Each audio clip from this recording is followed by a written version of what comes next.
Every recruit is operating a drone. I don't care who you are as an adversary, you have to respect that threat, even by quite a lot of surveillance alone, if nothing else. But we will get them across. Revered as one of the world's elite combat forces, Royal Marines are the UK's amphibious infantry, trained to adapt to any fight, anywhere. Today, a fundamental requirement of the Commandos, opening up a hostile coastline, is pushing them to broaden their horizons. Now, they want to fill that horizon with drones. You've got a battle-winning idea like this, you perhaps don't share all of it. The bits I would talk to is we're no longer after human-machine teaming as was recently popular. We're looking at machine teaming with humans, i.e. machines and machines. So swarming in a sense. Swarming in a sense. Each individual is going to be commanding his own sort of small squadron or fleet of uncrewed systems. Now, whether those are aerial, surface or subsurface, that's where we're taking the force.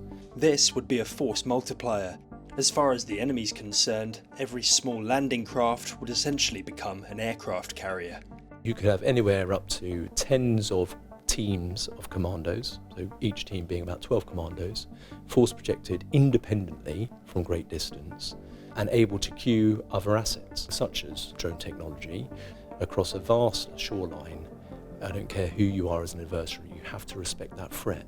You would have to treat that threat, even by quite a lot of surveillance alone, if nothing else. But we will get them across. And once they're across then, they can either observe or they can take direct action. It's about being able to deploy an overwhelming number of uncrewed platforms to open up coastal defences and possibilities for manned forces. We're not opening it up just for Royal Marines. We'll be opening it up to enable the mass of others, whether that's F-35 type 5th generation fighters coming off from carriers, whether it's land attack cruise missiles coming off submarines, or whether it's anything as large as US Marine Corps coming in. This change of tack means changes to the commando training program.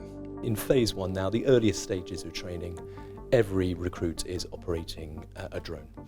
And some of that is about exposure, so they understand the sort of capabilities that they may be using or up against, in fact. But what we're also using it for is talent streaming. So we want to find the best amongst the crop coming through for specialist training going onwards. In the more advanced stages of training right now, they have UAS being used against them to understand what, if they were up against an adversary enabled that way, which they almost certainly will be, and how they can best manoeuvre. Sometimes on those exercises it's not going very well, but that's exactly what we're after. We want them to experience that sort of failure and then go again and understand how they can make sure next time that's not a thing. Units worldwide are doing similar things, watching how drones have shaped the war in Ukraine. But the Future Commando program actually predates the conflict. As we look at the lessons from Ukraine, they've utterly validated that bit of work that was done well before that war came about. This is genuinely cutting-edge conceptual component work. We need to be really open-minded about how we get better, because the character of warfare is changing at a blistering pace. And if we don't keep up with it, doesn't matter what sort of regimental history you're relying on, it won't be good enough in combat.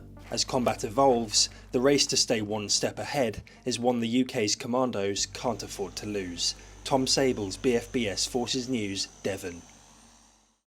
Thanks for watching. For more from BFBS Forces News, like and subscribe to our channel.